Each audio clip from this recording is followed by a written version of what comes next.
Hay una pregunta que los analistas de defensa llevan haciéndose desde el día 12 de la guerra, y que el 16 de marzo adquirió una dimensión que ningún comunicado oficial israelí había querido nombrar directamente. La pregunta no es si Irán puede alcanzar el territorio israelí con sus misiles. Eso quedó establecido el 28 de febrero, en el primer día de la Operación Promesa Verdadera. 4. Cuando los primeros misiles iraníes cruzaron el espacio aéreo israelí y el sistema Arrow, junto con el Chad americano, intercepció parte de ellos mientras otros alcanzaron el suelo. La pregunta es diferente, es más específica y mucho más incómoda para el gobierno de Netanyahu. La pregunta es, ¿qué ocurre si Irán no ataca bases militares, no ataca ciudades, no ataca al Iron Dome ni al Arrow? ¿Qué ocurre si Irán ataca las fábricas donde se fabrican el Iron Dome, el Arrow, el David's Sling y cada interceptor que Israel dispara para derribar los misiles iraníes? El 16 de marzo de 2026, en la ola número 55 de la Operación Promesa Verdadera 4, el ejército iraní y el CEGR publicaron comunicados que afirmaban haber alcanzado dos objetivos que ninguna operación anterior de esta guerra había puesto en el centro del targeting de misiles de largo alcance. Las instalaciones de Rafael Advanced Defense Systems y de Israel Aerospace Industries, los dos complejos industriales que fabrican prácticamente la totalidad de los sistemas de defensa aérea de Israel. La agencia MER, semioficial iraní, publicó la afirmación del CEGRI. Los ataques estaban dirigidos a los centros de Rafael, así como a la industria de aviación de Israel Aerospace Industries. El ejército iraní añadió en su propio comunicado que los drones también apuntaron a centros de tecnología y cibernética que proveen software para sistemas de armas y tecnologías basadas en inteligencia artificial usadas para llevar a cabo los ataques. Quédate conmigo porque para entender por qué esa afirmación importa de una manera que va más allá del comunicado del CEGRI, hay que entender exactamente qué es Rafael que fabrica, dónde lo fabrica y qué significa para Israel la posibilidad de que esas instalaciones hayan sido dañadas en el 18º día de una guerra en la que el gobierno americano llevaba 3 días advirtiendo en privado que Israel estaba críticamente corto de interceptores. Rafael, la empresa que fabrica el escudo de Israel, Rafael Advanced Defense Systems, no es una empresa de defensa convencional. Es la mayor empresa de defensa de Israel en términos de ingresos anuales, con más de $7.000 millones en ventas en 2023. Y es la empresa que diseñó, desarrolló y fabrica los 3 sistemas de defensa aérea que definen la capacidad de Israel para proteger su territorio de los misiles iraníes. El Iron Dome, el sistema de defensa de corto alcance, que intercepta cohetes y misiles de artillería. El David's Sling, el sistema de alcance medio que intercepta misiles balísticos de corto y medio alcance, y el Arrow 2 y Arrow 3, los sistemas de defensa de largo alcance diseñados para interceptar misiles balísticos de largo alcance, incluidos los que Irán ha estado disparando sobre Israel desde el 28 de febrero. Rafael tiene su sede central y sus instalaciones de producción más importantes en Haifa, en la costa norte de Israel. Haifa es la tercera ciudad más grande de Israel, el mayor puerto del país y el corazón industrial del norte israelí. Es también la ciudad que ha estado bajo amenaza directa y constante desde el 28 de febrero. Hezbollah lanzó un ataque de cohetes y drones el 2 de marzo sobre el sitio de defensa antimisiles Mismar, HaCarmel, al sur de Haifa, en lo que Anadolu Agency confirmó como un ataque que Hezbollah calificó de respuesta defensiva legítima.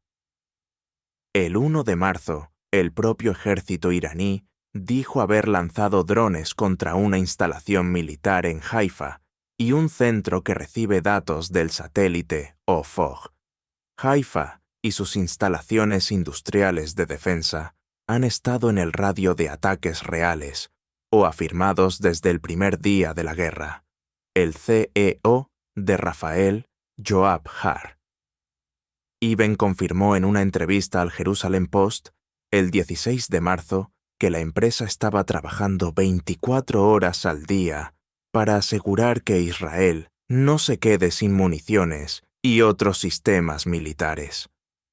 Esa frase pronunciada el mismo día en que el CGRI afirmaba haber atacado las instalaciones de Rafael con misiles hipersónicos tiene un peso que el contexto de la guerra hace más pesado aún. Si Rafael está trabajando 24 horas al día para producir los interceptores que Israel necesita, y Irán ataca las instalaciones donde esa producción ocurre, la cadena de suministro de la defensa israelí entra en una presión que ninguna cantidad de aviones de carga americanos con interceptores de repuesto resuelve completamente en tiempo real. IIA y el sistema Arrow, la segunda empresa, en la lista de objetivos iraní Israel Aerospace Industries, conocida como IAI, es la segunda empresa israelí de defensa en la lista de objetivos del CGRI el 16 de marzo. AI es el fabricante principal del sistema Arrow, el sistema de defensa de más alto alcance del arsenal israelí, diseñado específicamente para interceptar misiles balísticos de largo alcance, incluidos los Fatah-2 iraníes, y ahí también fabrica el radar ELTA y múltiples sistemas de drones militares usados por el IDF. Global Military Update, citando al CGRI, describió la lógica del targeting del 16 de marzo con una precisión que ningún comunicado oficial israelí o americano quiso articular. Irán disparó los misiles hipersónicos Fatah contra Rafael e IAI, exactamente en el momento en que los reportes señalan que Israel está críticamente corto de existencias de interceptores. El timing, atacar las fábricas de interceptores en el mismo periodo en que los interceptores escasean, es la combinación que convierte el ataque del 16 de marzo en algo cualitativamente diferente, a atacar una base militar o un centro de mando. Una base militar puede ser reparada, un centro de mando puede ser relocado. Una línea de producción industrial de interceptores Arrow, si es dañada significativamente, tarda meses en volver a plena capacidad. Semaphore, citando fuentes del gobierno americano que hablaron bajo condición de anonimato, publicó el 14 de marzo el dato más alarmante disponible sobre el estado de las defensas israelíes. Israel estaba críticamente corto de interceptores. El Times of Israel confirmó el mismo día que el IDF reconocía la situación, pero afirmaba estar preparado para cualquier escenario. Dos confirmaciones, desde dos fuentes diferentes, con acceso a información real sobre el estado del arsenal israelí, coincidiendo en que los stocks de interceptores estaban bajo presión en el 15º día de la guerra. El Fatah-2, la bomba hipersónica que el Arrow no puede garantizar interceptar. Para entender por qué el CGRI eligió el FTA-2 para el ataque sobre Rafael EAI, y por qué esa elección tiene implicaciones que van más allá de la declaración de daños. Hay que entender exactamente qué es el FTA-2 y en qué se diferencia de un misil balístico convencional. El FTA-2 fue presentado públicamente por el CGRI en noviembre de 2023, como el sucesor del Fatah-1. Es un misil de 2 etapas que utiliza propelente líquido en la fase de boost y lleva un vehículo de planeo hipersónico como ojiva. Según las declaraciones iraníes, puede viajar a velocidades de hasta más 15 veces la velocidad del sonido, aproximadamente 18.500 kilómetros por hora, con un alcance operativo de entre 100 y 1.500 kilómetros. Wikipedia, citando análisis de especialistas occidentales, añade una advertencia importante sobre esas cifras.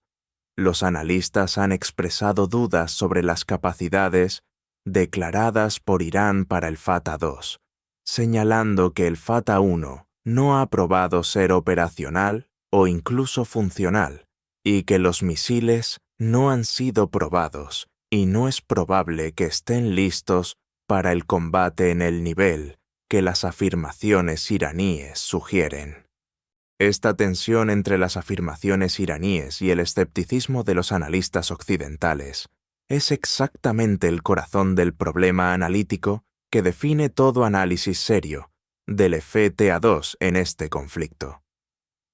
Irán afirma que el Fatah-2 alcanzó objetivos específicos en Israel con precisión hipersónica.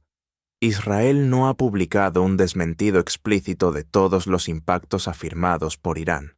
Los analistas occidentales dudan de las capacidades técnicas declaradas, y en el territorio, entre esas 3 posiciones, existe una zona de incertidumbre que los mercados de seguros, los planificadores militares y los gobiernos aliados no pueden ignorar. Lo que sí es verificable y confirmado es lo siguiente. El Fatah-2 es un vehículo de planeo hipersónico. Eso significa que a diferencia de un misil balístico convencional que viaja en una trayectoria parabólica predecible y puede ser interceptado con radar de seguimiento. El Fatah-2 maniobra durante la fase de descenso. Esa maniobrabilidad complica de forma significativa la tarea del radar, de guiado del Arrow y del Chad. Los sistemas de intercepción necesitan calcular el punto de impacto proyectado del misil entrante para lanzar el interceptor con suficiente anticipación. Un misil que cambia de trayectoria durante la fase de planeo hipersónico puede hacer que ese cálculo sea incorrecto en el último momento, obligando al sistema de defensa a lanzar un segundo interceptor o a aceptar que el misil continúe. La afirmación de Imi Ramataron, lo que Irán dijo y lo que Israel no confirmó.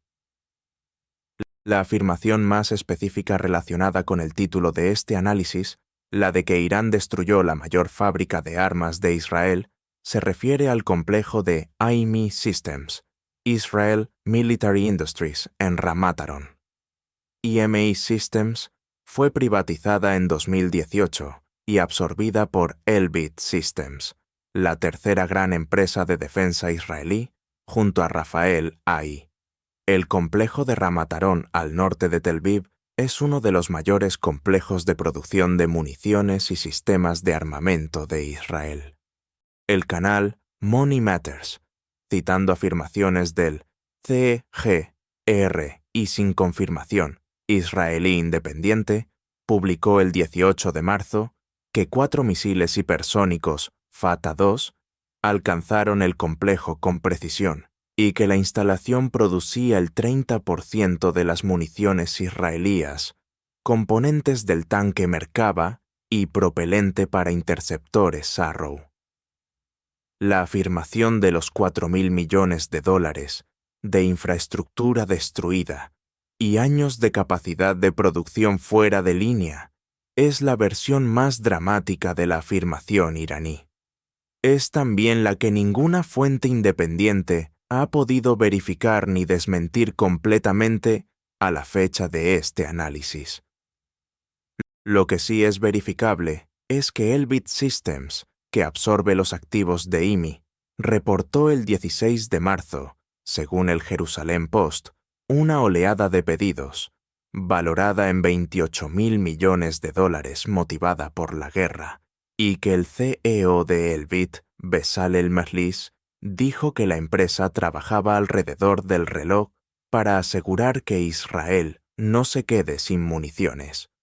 Si el complejo de Ramat Aron hubiera sido destruido en la magnitud que la afirmación iraní describe, esa declaración del CEO de Elbit estaría describiendo una empresa que trabaja alrededor del reloj en instalaciones que Irán afirma haber destruido ese mismo día. Esa contradicción no se resuelve en el dominio público con la información disponible. ¿Por qué atacar fábricas de armas es cualitativamente diferente? Hay una distinción que la mayoría de la cobertura mediática sobre los ataques del 16 de marzo no articuló de forma completa, y que es la clave analítica del por qué este evento merece un análisis separado de los 55.000 objetivos que el CENT y el IDF habían atacado en los 17 días anteriores. Cuando Israel o los Estados Unidos atacan un lanzador de misiles iraní, destruyen la capacidad de disparar ese misil.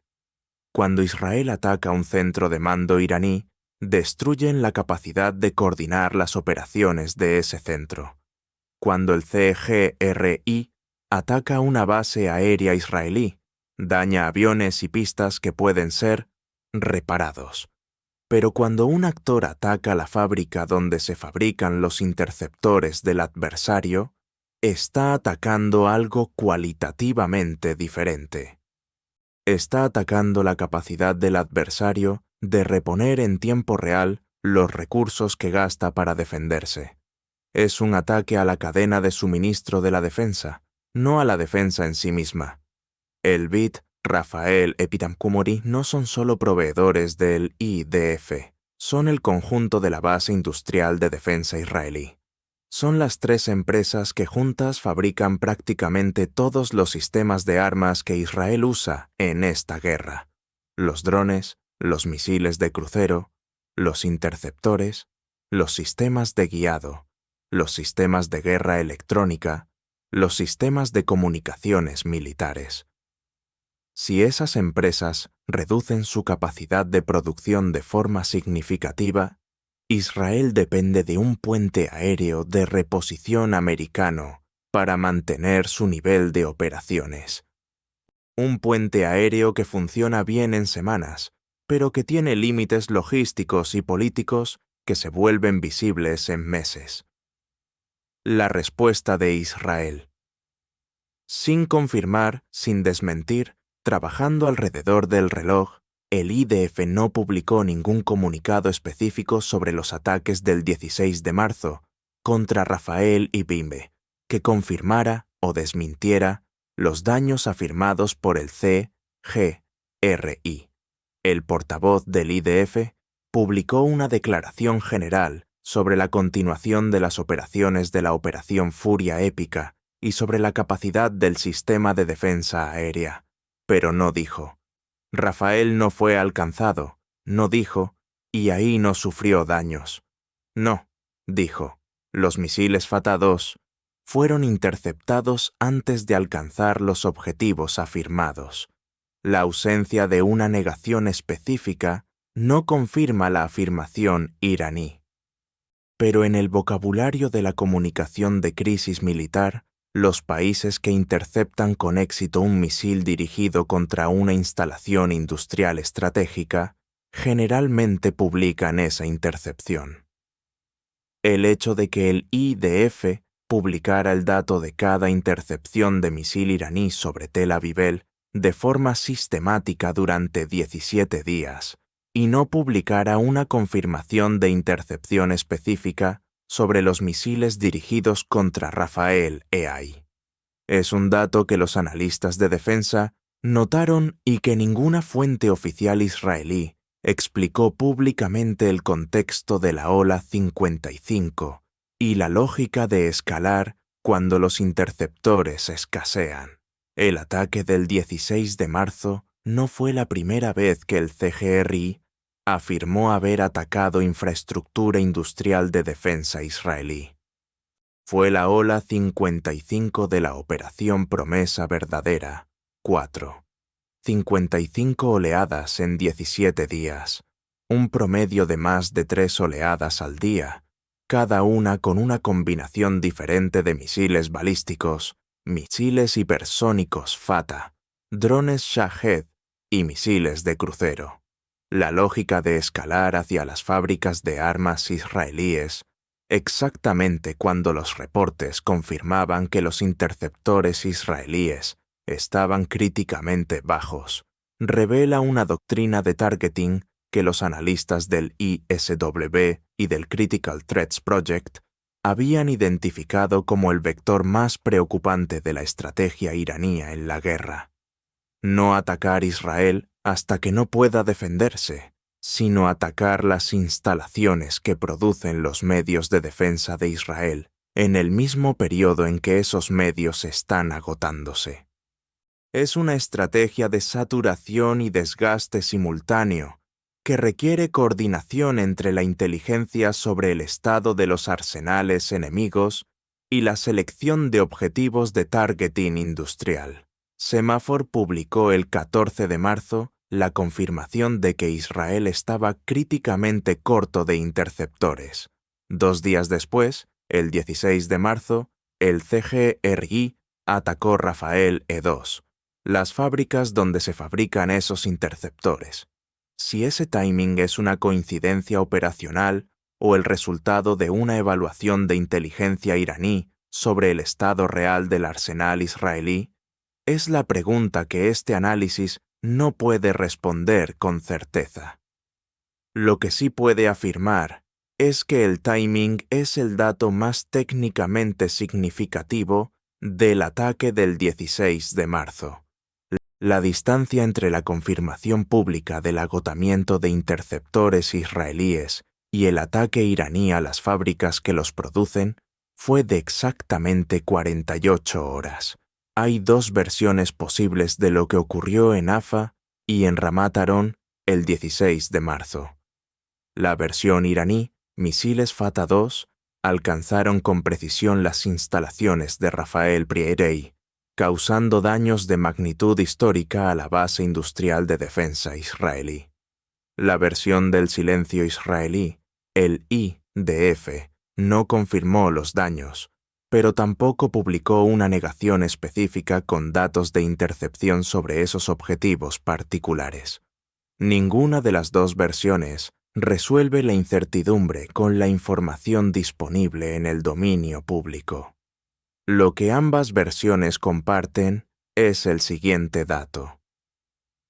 El 16 de marzo de 2026, en el 18º día de la mayor guerra del Oriente Medio, en una generación, el CGRI iraní apuntó sus misiles hipersónicos no a los soldados que pelean, no a las bases donde despegan los aviones y no a las ciudades donde vive la población.